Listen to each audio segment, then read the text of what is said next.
Binasag na ni Catherine Bernardo ang issue dahil nagsalita na siya sa hiwalay nila ni Daniel Padilla. At siya mismo ang nag-confirm na totoo ang bali-balita na break na sila ni Daniel. At sabi niya sa kanyang statement, what DJ and I had was real.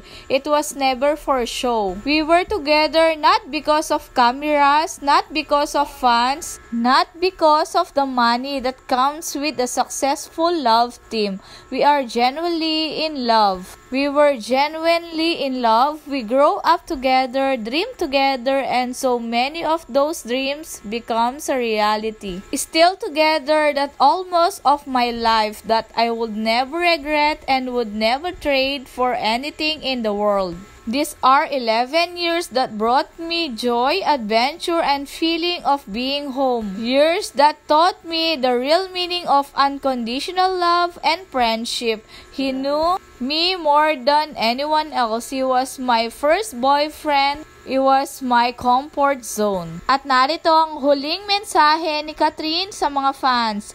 Chapter close. I hope this finally helps all for us move forward. I won't be entertaining question regarding this anymore. Thank you for understanding. Nakakalungkot man ang balita pero kailangan tanggapin na wala na talaga ang Katniel. At dahil minahal natin sila, suportahan natin kung ano ang kanilang tatahakin.